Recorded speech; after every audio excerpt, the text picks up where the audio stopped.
You'll hear many times this week that Ilia Topuria is going to knock out Alexander Volkanovski, and Alexander Volkanovski is too old, and he's 35 years old, and champions that are 35 years old and whatever have only won two out of like 30 something times. You'll hear all of that, but nobody is talking about how Alexander Volkanovski can beat Ilia Topuria.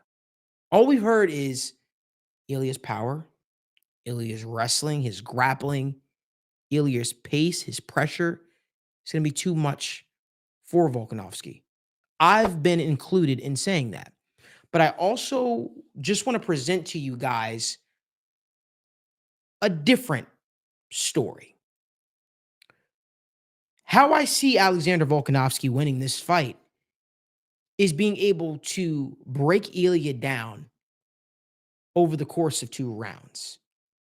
And how he's going to break Ilia Topuria down if he were to win this fight, it would be with the patented Alexander Volkanovski leg kicks that led him to the featherweight championship against a guy with a heavy boxing approach in who? Max Holloway.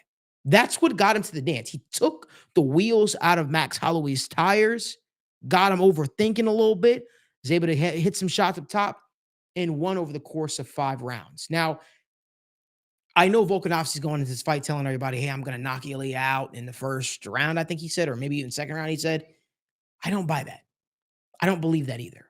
I think Ilia is too durable, too tough, and I think Alexander Volkanovski is too smart to go in there and fight recklessly just because a guy changed his Instagram bio to champion and may have hurt his feelings. I don't think Volkanovski is, that emotional. I think he's very intelligent, to be completely honest with you guys. And I think what he's doing is he might be trying to fight ego with ego, maybe thinking that maybe I'll get this kid, Ilia Topuria, to come in this fight overconfident, overzealous, thinking that he can just go out there, knock me out, and then maybe I'll get my own offense going. I believe that that's the route Alexander Volkanovski's going with. But let's talk about it. We have not seen how Ilia Topuria does holding up against leg kicks inside the UFC octagon. Alexander Volkanovski, Ilia is going to throw leg kicks, and he's going to throw them often.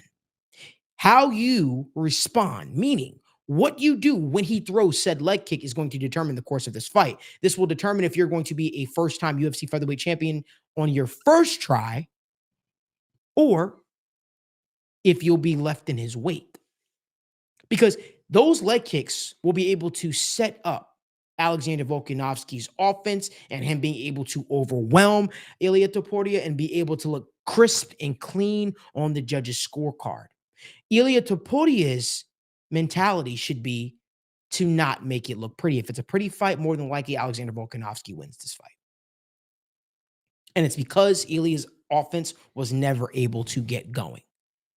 Because I believe the kicks of Alexander Volkanovski are the key to him retaining his featherweight championship and knocking all those naysayers and all those people that are saying him being 35 and defending his championship against a young up-and-coming lion. No. I don't call Ilia Topuria a lion. I call him an absolute savage. No. I call him a hitman because that's what I think Ilia Topuria is. I think he's an absolute killer. That's what I think he is. And I think there were many times in his fight against Josh Emmett in which the referee could have stopped that fight. But he fought on. Alexander Volkanovski's key to beating Ilia Topuria is going to be to take the tires out of Ilia Topuria, because if he does not have the legs under him, he won't be able to generate the power to, land those devastating blows. That is how I see the path to victory for a guy like Alexander Volkanovski. And you open up a world of so much possibilities if you're able to throw those leg kicks, effectively land, and hurt Ilia Topuria. Because then what happens is you'll start to get him reaching. You'll be able to start tagging him up top. Hell, you might even be able to get your wrestling going, although why would you at that point? Because you got a guy on 2 bum legs or a bum leg, and now you got him standing right in front of you. Now you got a sitting duck. And now Volkanovski, maybe you can start to unleash some big power shots on a guy like Ilia Topuria and humble him, as you say. That is the path to victory that I see for Alexander Volkanovski, but there's one issue with that. I don't know if that plays out the way that I'm saying this. You see, You can't have one without the other. We can't talk about Alexander Volkanovski defending his championship against Ilia Topuria without discussing that a few months ago he just did get knocked out cold by a guy in Islam Makhachev. And I can understand if you're coming back down in your weight class and you're saying, I'm going to defend my championship belt against a guy that's been around, a guy that I know I could beat, a guy that there's film out on, and you go out there and you say, that's what I'm going to do. But we're not dealing with that. You go out there and you fight a giant in the next weight class. You fight a guy that is considered now the pound for pound fighter in the entire sport. And you lose in dramatic fashion. You get knocked out. Now you're coming down in weight and you're fighting a guy that's undefeated with all the confidence in the world, that has passed every single test with flying colors.